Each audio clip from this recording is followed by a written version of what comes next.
All right. Good morning, everybody. Below the video, if you're on a smaller screen like a mobile device, if you're on a larger screen like a desktop, it's going to be to the right of the video. So let me scroll down here. I start with questions that were asked up to an hour before. So it looks like I'll be starting here with John S. So if you happen to post your question more than an hour ago, no worries. All you have to do is copy and paste your question in there. I do that because I want to try and answer questions for people who I think are here waiting to see their question get answered. If somebody asked their question at 6 o'clock last night or 8 o'clock last night or something like that, I'm guessing they're not here waiting to see their question get answered. All right, so John S. says, hey, Q, great explanation on how the trail leg works in the downswing. I now understand that it needs to be straightened. It needs to straighten up again in the downswing and not to fix what isn't broken in my backswing. You've helped me to improve my balance in turn when I thought it wasn't possible. That's great to hear, John. Maybe that was a question from yesterday. Can't really remember exactly, but great to hear, John. Thanks for sharing. Glad I could help. So Greg G says, hey, Q, I started playing golf in the 70s and tried to model my swing after Jack Nicklaus. Since I've used TSG, I've dropped my high 4 strokes to a 1.6 handicap. I'm concerned that my left knee moves too far back when I make a full turn, which is due in part to the left heel coming off the ground. Should this be a concern related to distance and or accuracy? Probably not. Basically, what you have to understand is that everything you do in your swing has to be to improve what's happening at impact. So I would think about it this way. How is your knee movement changing your impact? Or how would changing your knee movement change your impact or improve your impact? So things happening at impact are, where you're striking the ground in relationship to the golf ball, or if you're striking the ground at all. Where you're striking the ball on the face. Is your face open or closed? The path of the club, right? Are you swinging on plane, off plane? The speed that you're coming into contact with, shaft lean. Are you flipping the club? Or are you getting some shaft lean? Excuse me. So those are all the things that are happening at impact. So you have to think about, okay, if I change the way that my knee moves, what is that going to do to any of those pieces of impact? And if there's no change, then honestly, it's a waste of time to work on it or to worry about it. So that's what I would be looking at. Think about, okay, if I change my knee movement, what is that going to do? So that's how you have to look at it. If you look on tour, you're going to see all kinds of knee movement. Knees move all over the place. So, there's not one universal truth for how the knee moves. That's what the Top Speed Golf system is. The Top Speed Golf system is universal truths, meaning when you look across the PGA Tour, if you look LPGA Tour, you just look at the best players in the world, they're doing all of the Top Speed Golf system and the move, basically. Everything else in between there is kind of a personal swing preference. It's your swing signature. So if you look at the difference between Jim Furyk, Dustin Johnson, Phil Mickelson, you look at all these golf swings, all very, very different golf swings. What do they all have in common? They're all doing the Top Speed Golf system. They all have a stable fluid spine. They're all getting a good shoulder turn. They all have lag. They all have a compression line. They're not bumped way out, and they're all opening their body, right? And to varying degrees, but they're all doing these things, and they're all releasing the club out in front, and they're all. Phil, to a certain extent, doesn't do the move as much. He does come down a little bit steep and shallow it later. He's one of very few tour players that do that, but pretty much all tour players, I would say 99% of them do the move. So that's really what's the most important things. Everything else in between there is just kind of tinkering. So without seeing your swing, it'd be hard for me to know if the left knee is an issue, but it's completely fine for it to kick in. Look at Jack Nicklaus's swing. His knee kicked way in. Sam Snead. You look at Bubba Watson. They're all had knee movement kicking in. So I wouldn't necessarily say it's a major concern. Goes on to say, video shows the knee position to get as far back as the ball position on a mid iron. Yeah, it's completely fine. You have to think, okay, it could be just as much as playing around with it. You know, the best way to improve is to look at what is happening at impact, what your tendencies are, what your issues are, and then changing things in your technique or doing skill type training to improve those impact conditions.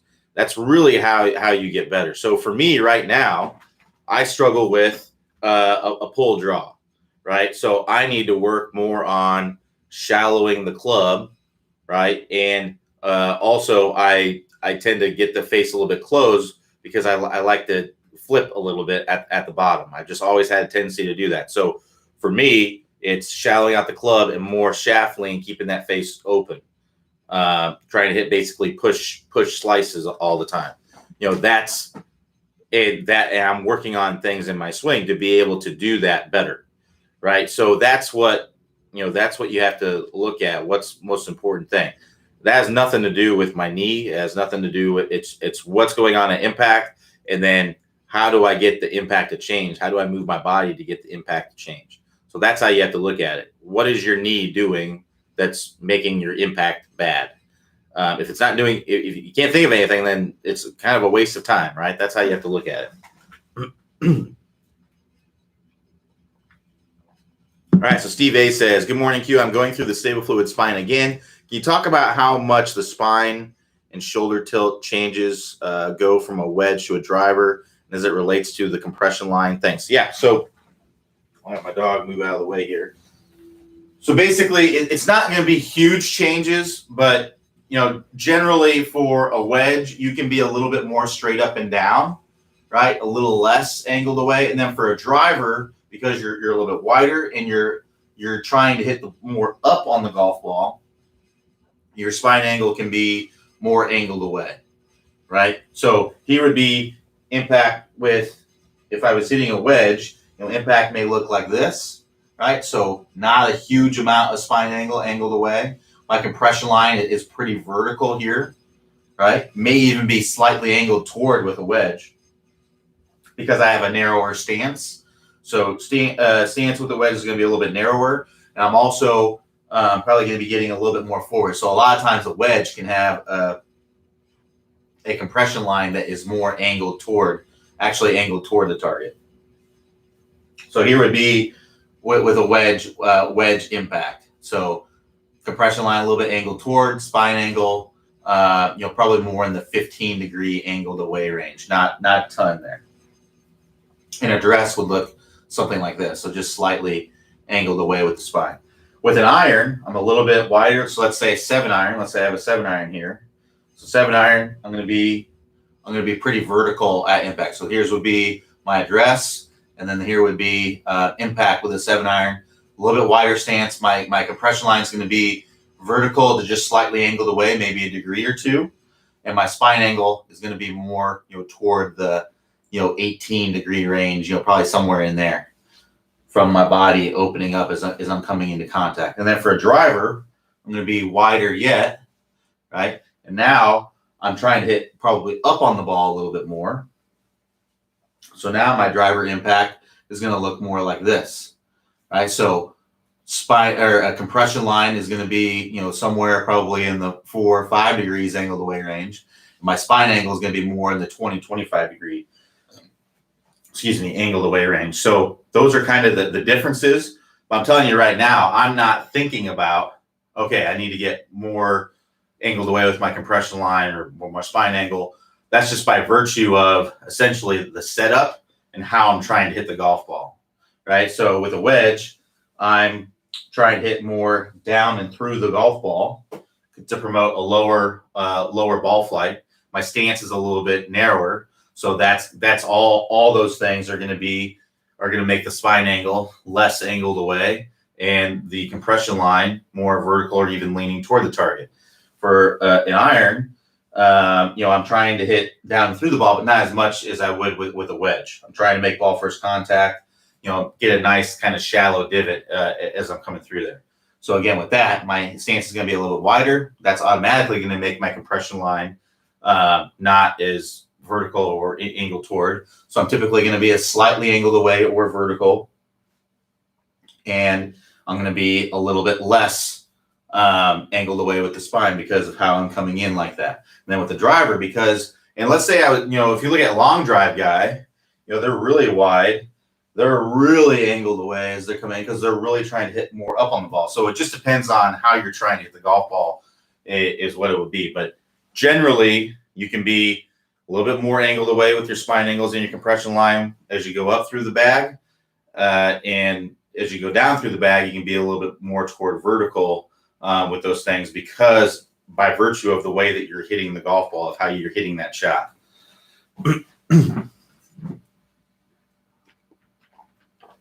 And the stance width. The stance width will make a difference in your compression line. Oyewol says, can you demonstrate open up on a setup? Open up on a setup. I'm not really sure exactly what you mean by that. Can you demonstrate open up on a setup? Well, can you give me a little bit? Can you ask maybe in a different way? I'm not really sure exactly what you're trying to ask there. So Vincent L says, can you please confirm if the club face turn facing the ground, as mentioned in the move, is not applicable to short shots like less than 100 yards or so? Yes, so let's talk about, I think this is a good discussion. So essentially, what we have to understand is there's basically three things that change the direction this club face is pointing, right? So one is going to be the release of the club. If I release the club earlier, that's going to close the face. If I release it later, it opens the face, right? So if I have the club straight up and down like this would be a later release. You can see that the face opens. Let me use my angle finder here. So if I have shaft lean at impact, which would be from a later release, and I have the handle forward, that just opens the club face. If I have an earlier release, right, not a lot of shaft lean, that closes the club face, right? Next, we have the twisting of the handle. So that's going to come from wrist angles, right? So that's these kinds of wrist angles, as you can see here. That changes my face angle. And then also our forearm rotation, right? So forearm rotation along with the wrist angles, that's going to twist the shaft, which is going to open and close the face. All right. And then lastly, we have raising and lowering of the handle. So if we raise the handle, it opens the face. We lower the handle, it closes the face. So when you look at a tour player, what they're doing is they're getting the handle forward, right? Because they're releasing the club out in front. So the handle is more forward. That opens the face, right? And then they have to use wrist angles to compensate for that, right? So they need to basically do this with the wrist, bow the lead wrist, extend the trail wrist to get that face square at impact. Because otherwise, let's say someone's a flipper, right? An early releaser. Well, they come in with a square club face. Well, that lead wrist is going to be cupped. That trail wrist is going to be in more of a flat position there. Well, if I have those exact same wrist angles and then I just push the handle forward, right? Well, that face is wide open. So I need to change my wrist angles to square that up. And then a tour player is going to come in with the club flush to the ground, which is a wash basically, right? That just squares up the face. So a tour player is doing some combination of shaft lean and then forearm rotation and wrist angles to square up the face and get that club flush with the ground. An amateur player I often see is going to early release the club to square up the face, and then they're actually going to early release the club, and they're going to have wrist angles that open up the face. So early release the club, close the face, wrist angles that open the face, and then typically because they early release, they're also going to come in with the toe down, which is going to open the face a little bit. So you put all those together, a lot of times you're going to get, that's how an amateur squares up the face. So going back to your question, short game, how does that affect short game? Well, if you want to get shaft lean with your short game, which you do. And generally, unless you're trying to hit like a flop shot or something like that, unless you're trying to really kind of flop the ball, get the ball to go up there, you're not going to release the club early. Generally, you want to have, if you look at the best wedge players, they're coming in, they look like this, right? The handle is in front. So if they use the same wrist angles, they don't do the move, right? They come over the top, open face, well, they're going to hit bad wedge shots. So yes, you want to do the move. What the move does is it squares up the face when you get shaft lean, and it allows you to get shaft lean because getting the club shallowed out allows you to rotate the body. If I have the club steep, I can't rotate the body because then I'm going to swing over the top. So if I have the club shallow, I can rotate the body and have that club on plane. So whether you're hitting a 100-yard shot, a 20-yard shot, and you want shaft lean, you're still doing. Now you may not need to feel like you do something to get it because it's not opening up very much. It's already probably in position for you, but yes, you are still using those proper wrist angles to get what you want to have happen there. All right, so let's keep going here.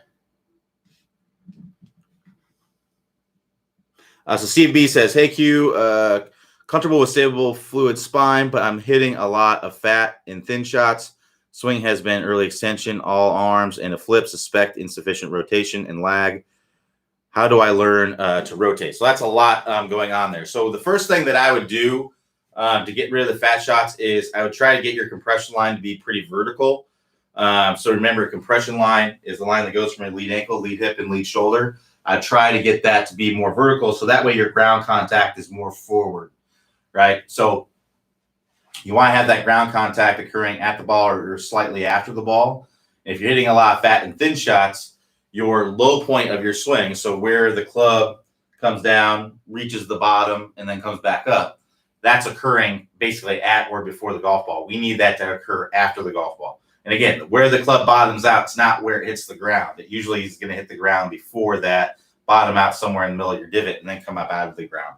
So you need to get that low point more forward to get rid of those shots. Now, as far as all the other things you talked about, you mentioned early extension, all arms, and a flip, insufficient rotation, and things like that. It really just depends. There's a lot of things going on there that can cause those issues. So without me seeing your swing and knowing pinpoint what exactly you need to work on, unfortunately, there's just no way for me to know for sure.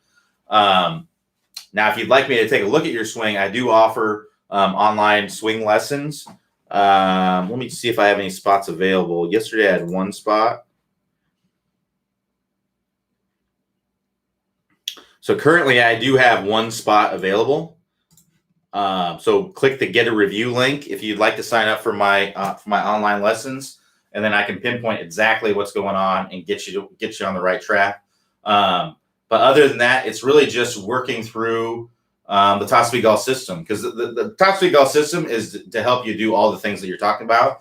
We also have the stop early extension course, and we also have the move course. So some combination or something of the top speed golf system, the move, and the stop or early extension or eliminate early extension, that course. Those courses are going to help you to get to where you want to go. But to know for sure what the issue is, right, I would need to see your swing and see exactly what's going on there. So like I said, if you're interested, click the get a review link. If you want to check out those courses and work through those drills on your own, then click the house icon. That's going to take you to the homepage. Scroll down the homepage, you'll see a list of all the courses there. But like I said, there's a million things that could be going on that could be causing those things. There's just no way for me to know without seeing your swing. So part N says uneven lies causes problems uphill, downhill, ball above, below cause problems with weight shift and hip turn, resulting in over the top and pull hooks. Any suggestions for a drill? Practice them. You got to find a way to be able to practice those shots. So I know it's difficult because ranges don't have the uneven lines and things like that. So what I would recommend doing, if at all possible, is go when you go out on the course, just kind of like play a practice round and go to different places on the course where the lies are uneven and practice those. If you want, the technique that you want to have for uphill, downhill, side hill kind of lies, I'd recommend checking out our special shots vault. We have videos where Clay goes over all of the adjustments that you need to make. So if you want to check that out, click the instruction tab at the top, then click the vault categories, and then go to the special shots vault. We have videos for all of those. So check those videos out, and then go out to the course, play like throw a few balls down, where, if you're playing a practice hole, throw a couple balls down and hit, try the techniques that Clay talks about in those videos.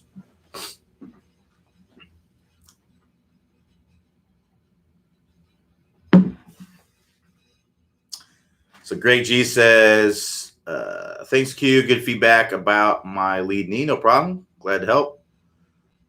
Steve L says, just curious, how far can you hit a 7-iron? I'm just learning the TSG system, almost 60 years old, and would just like a reference as to what I could realistically expect for my distances. So I hit my 7-iron, stock 7-iron is about 180 yards carry. If I really tried to smoke one, I could probably get it up to 190. But that's generally what it is for me. But I have fairly high club head speed. My club head speed's around, basically 114 to 118 with the driver, somewhere in that area. On good days, maybe 120 if I'm really feeling good. So yeah, that's generally where I'm at with things. So if you're not swinging 114, 115 with your driver, you're probably not going to hit a 7-iron 180 yards. But if you'd like to get an idea, for how hard or how far you could be hitting things, if you search TrackMan PGA averages on YouTube, you can actually find what the PGA average is. And it's going to tell the club head speed is the main determinant of how far you're going to hit it. So, if you look at your club head speed with your driver, the average club head speed of the driver on tour is about 113. So if you're looking at that, then, there's a good chance that it's, if you're looking at that and you're at 100 miles per hour, you're not going to hit your driver the same or your 7-iron the same distance as they hit theirs, right? So, but yeah, my stock 7-iron is about 180 yards.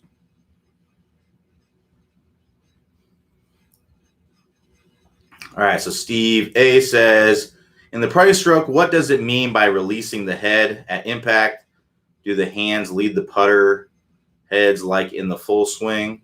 If so, when does the putter head pass the hand? So basically what it means is that you're allowing the putter to go around your body, right? So what I see a lot of people do is when they putt, because the club is kind of going around your body, right?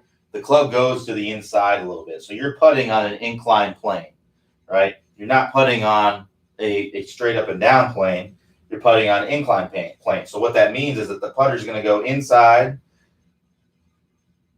Right, it's going to go to the inside, and then as it comes down, it's going to be moving to the right, and then it's going to turn the corner, and that's going to turn to the left. So releasing the putter is allowing that putter to go back to the left. When I see people putt all the time, they'll push the putter out. They'll keep the putter kind of going out to the right as they're coming through instead of letting it go around their body. So that's what releasing the putter means. It means just letting the putter naturally swing around your body instead of trying to push it forward and out to the right. You want to let it to naturally kind of swing around your body like that.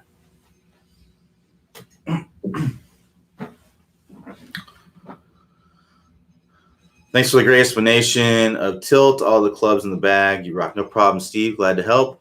So Steve A says, can you discuss the hand path as the club comes through that impact zone and club goes through what the terms impact glide and what he terms impact glide? I guess specifically, do the hands move straight through or do they move some other direction to the inside to all the club to release faster. Hope this makes sense. Sorry if not. Yeah, so basically hand path as it's coming through impact. Through impact, the hands are moving up and to the left. Up and to the left. So basically our hands are coming down, down, down, down, down, right? This is about when they're going to reach the lowest point. Typically, when you look at and this is with the better ball strikers, this may not be what's happening in your swing. I'm just saying that this is what happens in better ball strikers. I'll explain what I see in people who early release and things like that as well. So basically, the hands are coming down, and typically by the time the butt end of the club gets to the golf ball, when it gets right over the golf ball, that's when you're going to actually start seeing the butt end of the club start to move up, right? So the hands are moving up and the club is moving down, right? The hands are moving up, the club's moving down because they're moving up around your body. So your shoulders are opening, your chest is opening, so that's moving your shoulder up and back, and then your lead arm is also going up and away. So that's going to pull the handle of this club up and away like this. If you're looking from this angle, at about when those hands are reaching the low point, that's also when this club is going to start moving to the right and start moving to the left. So typically through impact, here I'm reaching the low point and I'm turning the corner, and now my hands are moving up into the left as the club goes into contact, and that's with the better ball strikers. And as far as impact glide is concerned, that's what's happening. The handle goes up as the club goes down. So what that does is that creates kind of a flatter arc, right? It's not technically a flat spot. It's just a much flatter arc as it's coming through.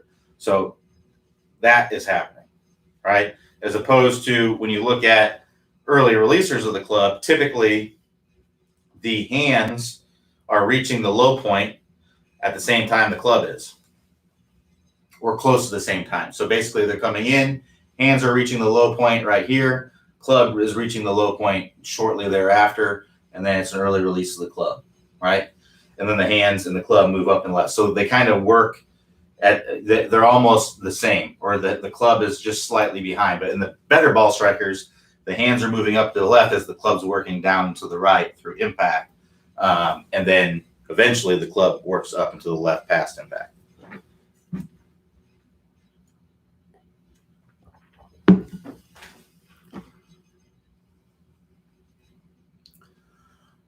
So Mitch E says, what is the best drill you can think of to get the legs more involved for more power? I'd recommend the sumo step drill from the 20-minute distance fix course. So what we're doing in that drill is we're starting with the feet together, and then we're pushing off as the club's going back. We're pushing off and getting down into the ground. So that's the best drill I know of.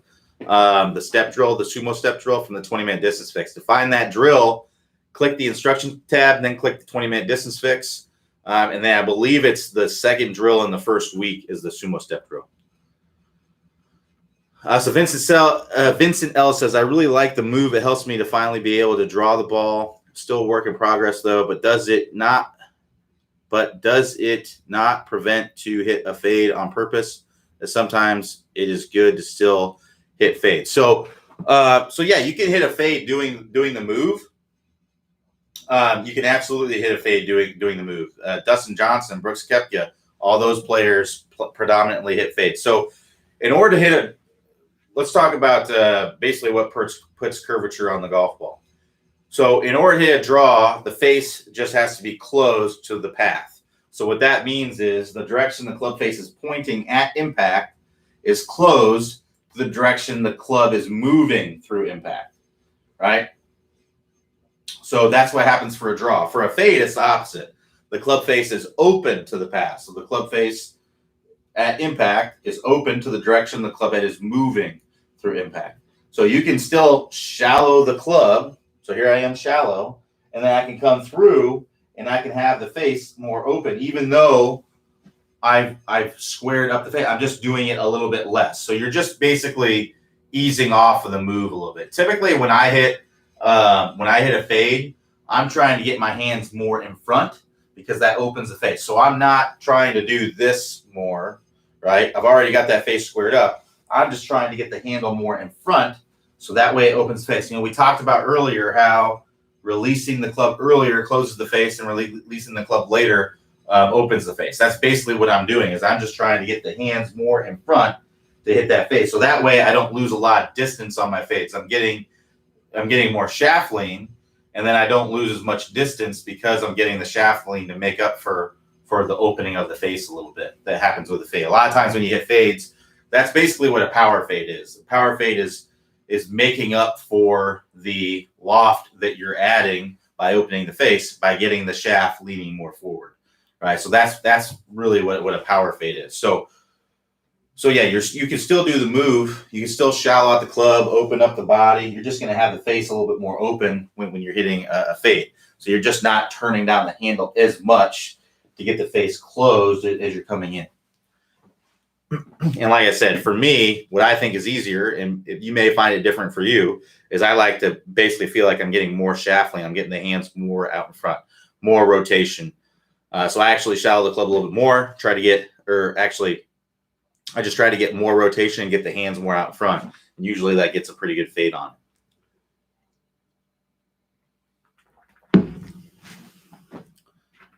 So Mauricio R says, when I make a half backswing, I get forward shaft lean at impact. When I make a full backswing, I tend to flip. I get more distance with a half backswing than with full backswing.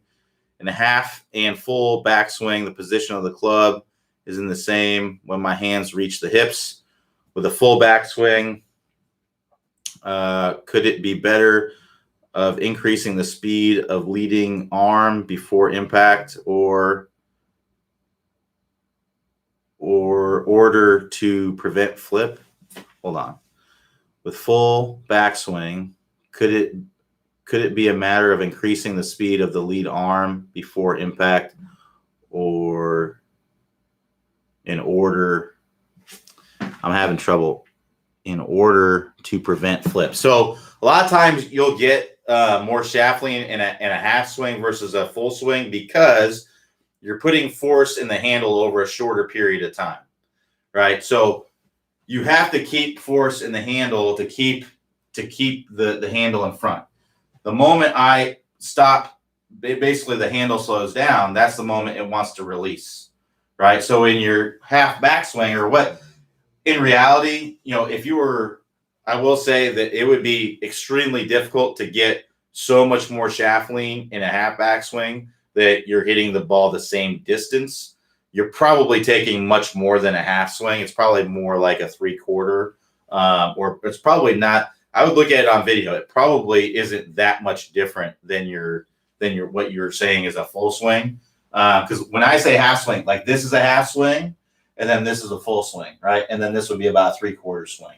I would be willing to bet that your half swing is probably closer to a 3/4 swing or even longer than that, just based on what I've seen.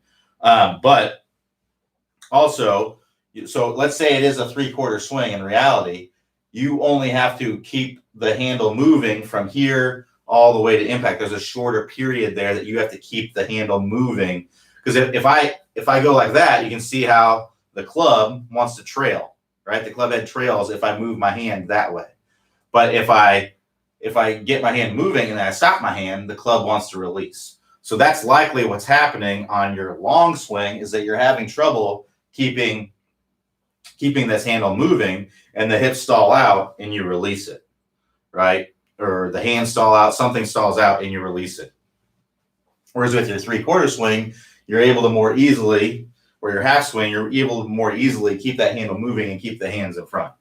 But what I will tell you is, if you hit it further with your half swing, then just use that. I mean, I think that's just telling you what you need to do if you hit it further, and then just try to make it a little bit longer. If making it longer gets you a little bit more speed, then I just try to incrementally move it up. That's what I would recommend doing to get you in a better position. So Daniel E says, Q, the question I have is, most people are not fit and trim and carry excess weight through the middle. I sometimes feel like the midsection gets in the way of my lead arm. Are there any suggestions on swinging with a little extra in the middle? It's really no different for you. It's just that you're going to have a little bit harder time moving than somebody else. But the top speed golf system is still it's still the same. It's not any different. You still want to have your spine angles good. You still want to get as much of a shoulder turn as you can. They're just, it's not. I mean, look at John Daly. Like John Daly's got extra in the middle, and Craig Stadler. I mean, look at the swings of the guys that are, a little bit bigger that have hit balls. They're still nailing the Tassel system. So I would say that really you just need to keep working through the system and get the things that matter the most in the golf swing. So Steve A says, thanks for explaining the hands and impact glide. You were so good at explaining tough concepts. No problem, Steve. Glad I could help. All right, so we got 20 minutes or so left. If we got any more questions, keep them coming. If not, we may wrap up early if we don't have any more questions. So John C says, which hand supplies the most power at impact? It's going to be the left hand. Because at impact, the lead arm is pulling up and in, and the right hand is letting go. So the best way I can describe it is to imagine you're throwing a ball with the right hand. The way that the right hand works, it's like skipping a rock across the water. So I've got it back here. I'm applying a lot of power here, and then I'm letting it go in this area. And this is basically like our impact zone, right? I'm letting it go. And then with the lead wrist, if you imagine I'm going to throw this lid like a frisbee, I'm coming in and I'm pulling up and in, up and in, up and in, up and in, and then I'm letting it go later. So basically, the right arm is letting go as the lead hand is taking over and pulling up and in, and then letting go. Right. So that's basically the best way that I know of to describe how that works. So right hand power is in here and letting go. And a lot of people are putting power in too early and then letting go right here. We want to get power in here and then let go through impact. And then the lead hand is pulling up and in through impact and letting go after. Now, obviously, you're not actually letting go, but you're pulling up and in, and then the force, the momentum of the club is basically bringing you all the way around.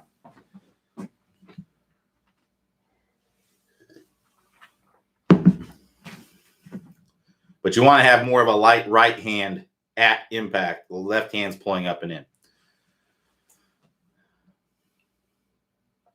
So Steve A says, do you have any suggestions for letting the hands or for getting the hands higher in the backswing? Bubba has a really high hands and gets some great club head speed. Yeah, so we talk about this in the 20-minute distance fix. We actually have a drill in there. It's called a skyscraper drill.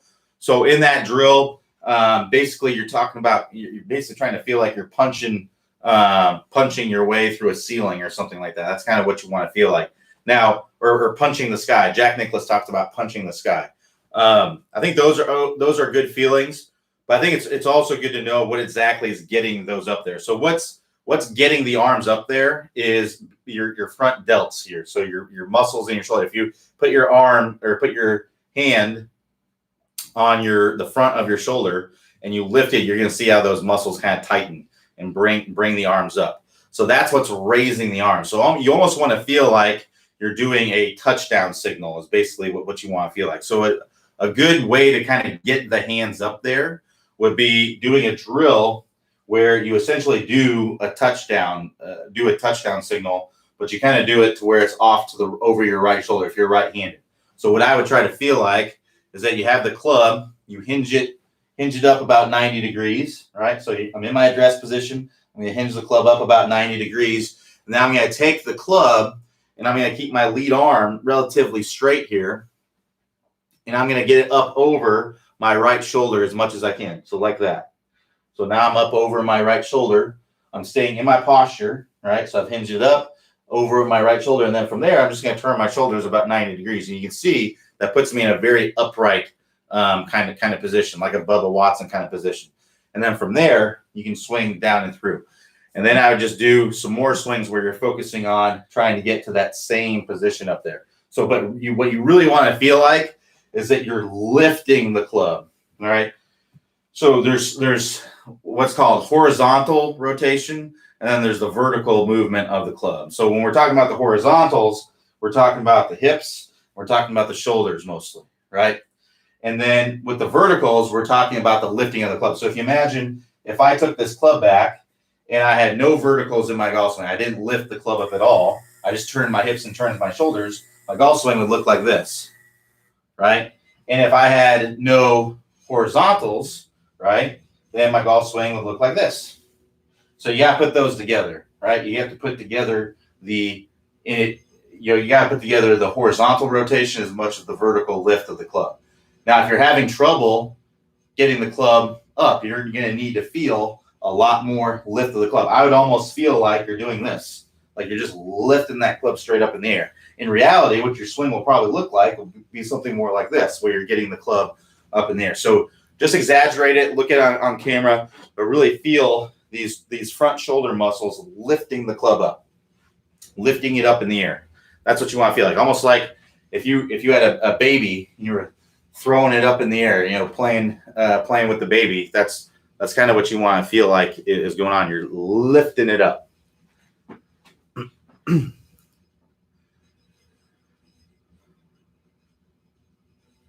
So Diane C says, can you demo how to drive the driver through impact? My drives go very low to the ground. Yeah, so depends on what kind of shot you're trying to hit, but a good visual is to imagine, there we go. A good visual is to imagine that you're hitting up, like you have a nail here going through a nail, or a nail going through a ball. A good visual is to imagine this club is driving up through the ball like that. That's a good visual to have as you're coming through impact, because that's essentially what you want to have happen. Now, if you are hitting the ball really low, there's probably a couple things that could be happening there. So one could be strikes on the club face. If you were hitting it on the lower part of the club face or the bottom of the club, you're going to hit the ball low. You're going to drive it in the ground. The reason is there's less loft on the bottom of the face. So if this is a 9-degree driver, that's from the middle of the club face, right? So this face is actually domed. If I hit the ball lower on the club face, there could be 6 degrees of loft there, and there could be 12 degrees of loft up here. There could be a 3-degree difference there, roughly. And if you hit the ball on the bottom, then that's even less, right? If you hit it way, way on the bottom, off the bottom part. So that could be part of it. The other thing that can cause low drives is a closed club face. When you close the club face a lot, that de-lofts the face as well, and that can make the ball drive down in the ground. You combine a closed club face with a low face strike, it may not get off the ground at all. You may hit it just low and left. And then also a path that's kind of over the top, right? That's going to be driving down into the golf ball, right? So what I would try to feel like if I was someone who is hitting the ball low and left, is more than likely what's going on, is I would try to imagine a high strike on the face. Now I would imagine swinging from the inside and hitting up on the golf ball as I'm coming through there. So high strike on the face, and I may even visualize an open face as I'm coming through. Feeling like that, try to get the ball like a push slice out to the right. That's what I would visualize coming through. And then once I get that, I just ease off of it a little bit, right? I get the face a little bit more closed, feeling like the face is a little bit more closed as you're coming through. So I like to focus on the hands as far as the face is concerned. I feel everything in my hands. I talk about Tiger. I've heard about Tiger talking about that as well. I kind of feel the same way. I feel everything as far as the face is concerned. I feel everything in my hands. So now the hand that you use is going to be unique to you, but for me, the lead hand, it connects the best for me and gives me the best control. So if I'm trying to hit a face open shot, I'm feeling like the emblem of my glove is kind of pointing up to the sky. And if I'm trying to hit a low shot or de-loft or something to the left, like a draw, I'm feeling like the emblem's pointing down toward the ground. So that's going to be a closing of the face. So if I'm playing someday and I'm hitting push, I'm starting the ball too far to the right or I'm hitting fades too much, I'm going to feel like I have more turning of the handle as I'm coming in. And if I'm playing someday and I'm feeling like I'm overhooking things, right? The ball's starting too far to the left, I may feel like the emblem of my glove is more pointing up to the sky to get the face open coming into contact. So those would be things typically that I'm looking at. So that's what I would try to feel emblem pointing up to the sky, swinging from the inside, high on the face. That should get the ball up in the air quite a bit better. Just depends exactly why.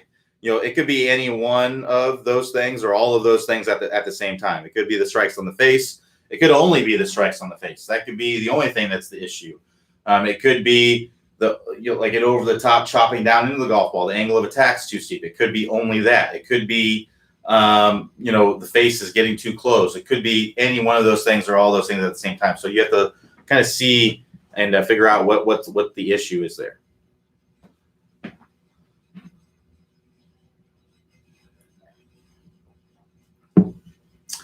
So Louis V says, I've seen some less expensive divot boards. Do you think they would work the same and take the abuse of hitting balls off of them?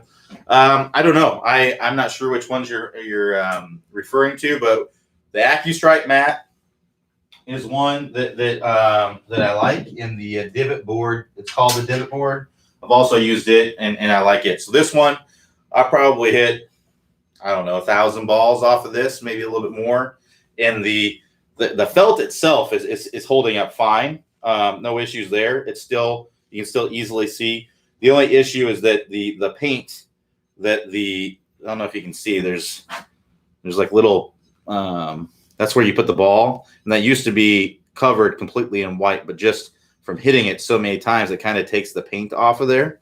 So I mean, but that's not a big deal. I mean, you could take a Sharpie and put a dot there or whatever, and it'd be fine. I imagine. I just haven't done that. But as far as it holding up here, I mean, I've hit a lot of shots off this. It's held up pretty well.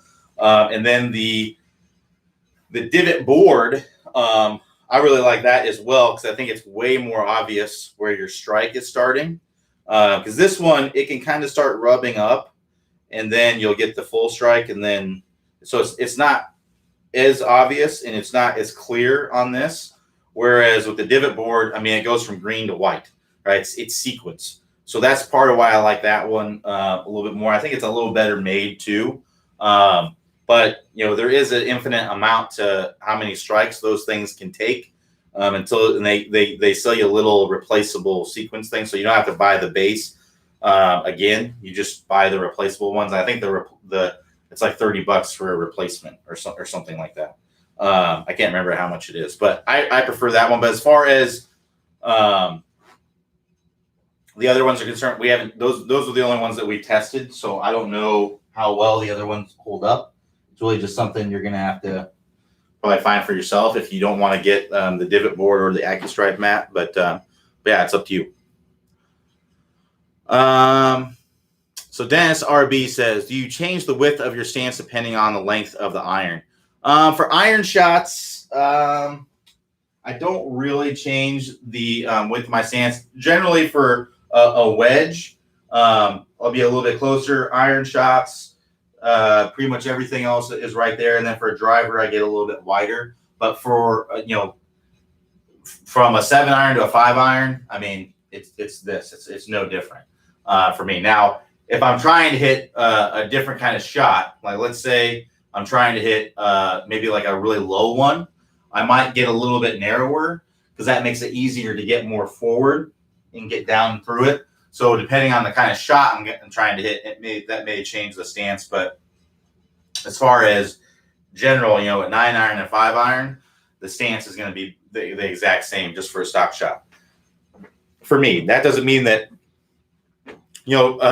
Ben Hogan changed the width of his stance and the orientation of his stance, his ball position for every single club in his bag. Obviously, that worked really well for him. I think that's way too complicated for most people. I think most people would be better off keeping it really simple and focusing on things that matter a little bit more in the golf swing. But obviously, Ben Hogan, his job was golf, right? So, so he was meticulous in what he did. So that's just a little bit different. So I don't really recommend students trying to replicate exactly the Ben Hogan ball positions and stance and all that, because it's really more complicated than what it needs to be for most people. All All right, so let's keep going here. So Vincent L says, I started to lean the club a bit forward, hand slightly forward at impact when putting. I feel I'm much more consistent with less weak putts. Does it make sense? Two, is there a risk to pull the shot because of that? No, you want to have some shaft lean for sure at impact. So basically what you want to have, you don't want to come through impact like this because you're going to add a lot of loft, and you're also going to tend to hit the ball really low on the putter face, and it's going to make the ball kind of bobble and get up in the air too much and bounce and stuff like that. So we want to have some shaft lean here, and you almost want to feel like the putter is almost moving up through impact, right? So that's going to de-loft it and get the ball rolling right away, so it doesn't bobble and it starts pure rolling. So I would say that's completely fine. You should be getting some shaft lean with your putter for sure. So Mauricio R says, yes, it is a 3/4 swing. So what I understood, the way to go is to increase slowly the backswing to get used to increasing speed of the club. Yeah. So I just try to keep pushing it. And I would actually see if your 3/4 swing is that much slower than your full swing. If there's really no difference, then there's no reason to lengthen your swing. I mean, lengthening your swing, the whole reason you would do that is, for the most part, is to give you speed, right? So if it's not getting you more speed, then there's really not much of a reason to lengthen the swing. So that I would measure your speed between the two and see if there's a big difference there. And then if there is, I would try to incrementally just make it a little bit longer and retain that shaft lean as you get longer and longer. So OLO says, sorry, Q, I missed the explanation on opening up at setup. I don't know what your question is. So I didn't offer an explanation because I didn't know what you were asking. I'm not sure what you mean by demonstrating an open up at setup. I don't know what that means. Can you give me a little bit more information there? I'll try to help in any way I can if we have time. So Steve B says, hi Q, driver 3-wood, 3 hybrid, 4 iron are all fading nearly slicing. Irons are pretty straight. How do I straighten the longer clubs? Try to hit draws. Best way to fix a slice is to learn how to hit a draw. So I would go to the never hook again course, never slice again course, and I would work through the drills with those drills with the upper clubs to get those to be working more from the inside. So learn how to hit a draw with them, and then that'll get rid of the fade. So Louis V says, what muscle or muscle groups do you use to start the swing? Really, I mean, you're using everything. I mean, it's not like you're turning off certain things. You're using everything. So you're using your arms, your hands, your legs. So that's really what it comes down to, is you're using everything to start the swing. What a lot of people do to start the swing is they just kind of lift up their arms in the club. So I would try to feel like you're using everything. You're putting pressure into the ground with your trail foot. You're pushing your hips back and up. Your chest is turning. Your shoulders are turning back. Everything is kind of moving back together. I'd almost feel like your body is a gear system, right? It starts from the ground up. That first gear starts, then everything else starts going along with it. What we don't want to do is this kind of action. That's gonna lead to weak shots, most likely poor impact and things like that. So we want to feel like everything's kind of going back together as you're bringing back. There's no like specific muscle or muscles that you're using everything for the most part, and that's kind of the key, is to get everything moving back together in the backswing. A nice wide takeaway.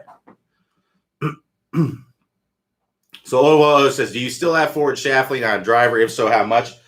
There's not going to be much, but generally, I think the tour average is like 1 degree of shaft lean. But the reason why you don't have shaft lean is because of the ball position. It's not because you're doing anything differently.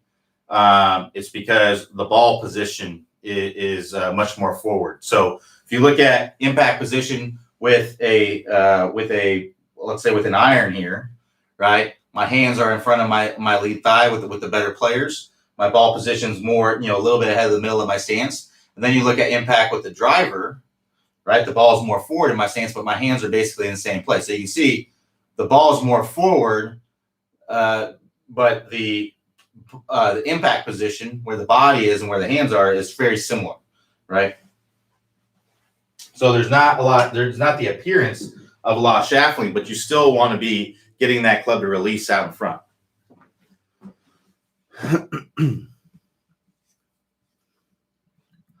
All right, so let's keep going here. We got a few more minutes.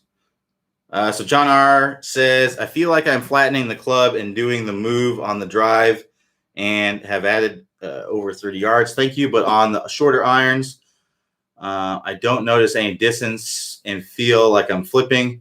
Do you know why this might be? I know this is hard without seeing the swing, but not sure if you've seen this pattern with shorter clubs. So generally, you're going to shallow the club less with with the shorter clubs because it's a more upright swing plane because the club's shorter. So typically the driver is going to be a little bit flatter of a swing plane. So there's going to be more shallowing that happens there. And then for a shorter iron, there's going to be less. I'd really have to see your swing to know what's going on, but it doesn't sound like you're looking at your swing either. So that's what I would do too. I'd see what the difference is. I'd look at your difference between your driver because you said that you feel like you're doing it, but what that tells me is that you're not looking on video to see what's going on. So that's what I'd recommend doing. Look at the face on down the line between the driver and a short iron and see what the difference is there. And I wouldn't expect, because you hit the driver longer, gaining 30 yards with a driver is like gaining, maybe 5 yards or 7 yards with a short iron. So I wouldn't expect to gain 30 yards across the board with all your clubs. It's going to be incremental with the shorter clubs as well. So, but it just depends. It's hard to know without seeing your swing, but I would look on video and see what the differences are.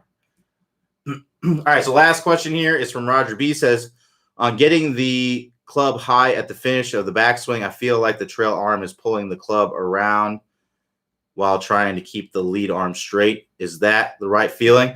I would just try to feel like if you're struggling, if you're really flat, right? If you're really flat like this and struggling to get the club upright, I'd feel like both arms are going up, up, up in the air. And I'd also feel like the trail arm is not as bent. I try to feel like you're keeping it straighter. Because if I bend my trail arm, look at where the club goes. It goes flat. So I try to feel like that trail arm is staying straighter longer, and it's going up, up, up, up, up, up, up in the air to get more upright. Kind of like a touchdown, right? So touchdown signal, your arms are straight. So that's what I'd be feeling like as I'm going up to the top, that my arms are pretty straight to get up there. Now in reality, there'll be a little bit of bend in there, but I try to keep it. If you bend it right away, you're just going to go flat. All right, so one more from Adam here. It says, if you have time for me to be successful at the Civil Fluid Spine drills, do I need to be somewhat consistent hitting balls? I am new to golf and wondering if I'm doing myself any good. I mean, the more frequent, the better, for sure. The more you practice, the more frequent you practice, you better. I'd much rather have somebody practice for 30 minutes a day than to practice for 10 hours in one day a week. So I practice as frequently. Shorter, more intense and focused practice sessions are going to be better than longer, less frequent, less focused practice sessions. So I just try to do stuff every day if you can, or as much as you can. And in short focus sessions may be the best thing for you. That's why I found usually works the best. So thanks everybody for joining me. We'll be back here tomorrow. Tomorrow's Wednesday, so 11 a.m. Eastern time. Everybody have a good rest of your day. Quick note, there'll be no office hours on Monday for Memorial Day. So everybody enjoy their weekend, but we'll be back here tomorrow, and we'll full schedule the rest of the week. So talk to you all next time. Take care.